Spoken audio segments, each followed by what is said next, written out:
Reel ગૌરાવશે પતંગ બહુ વેચી અમારા કાનબા તો ડ્રાઈવિંગ કરે છે. જય માતાજી કહી દેજો ભાઈઓ. જય માતાજી.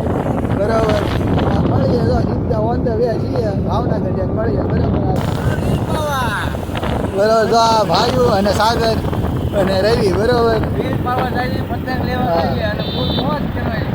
હા એડવાન્સમાં હેપી મકર સંક્રાંતિ કહી દેજો અને જય માતાજી. બરાબર જો મિત્રો અત્યારે ચા પીને નવરા ચા ને આવ્યા છીએ આગળ આપણે રીલવાળાને ત્યાં રવિ કે એટલે બરાબર તો આપણે સેન્ટરે આવી જાય છે પતંગના. બરાબર જોઈ શકો છો.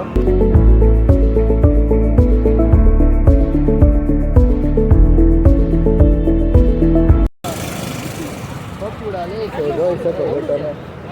ભાઈ વગાડો તો જો બરાબર કેન્સલ ને ભાઈ. હા ચાલો બરાબર. એટલે લાઇટ વાળી કેપ લેવાની છે બરાબર. તો હવે એ પ્લાન કેન્સલ થઈ જાય ને આપણે અહીંયા પાછા હવે ચાર્જિંગમાં મૂકી ત્યાં જઈએ છીએ. બરાબર તો હાલો હવે ચાર્જિંગ થઈ ગયું છે ભાઈ હવે. બરાબર ચલો તો જો મિત્રો વાગવામાં આવ્યા છે 10 ને પણ હજી ઠંડી ઓછી નથી થઈ. હજી એવી ને એવી જ લાગે છે. એટલે મને લાગે છે કે ઠંડો પવન હજી આમનામ રહી છે. અને આ માહોલ જોઈ શકો છો નીલમબાગ સર્કલનો ભાવનગર. બરાબર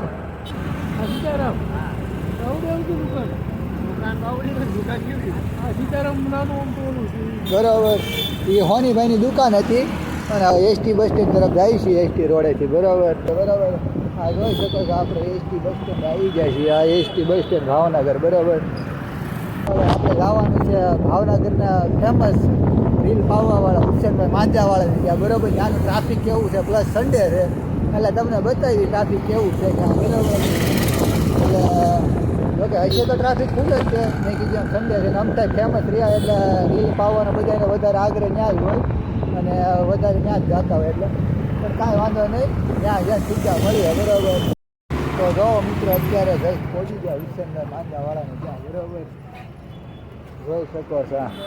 બરાબર આ ભાઈ રવિ કાનભા આ જો અહીંયા બધે આપણા હુસેનભાઈ માંજાવાળા. બરાબર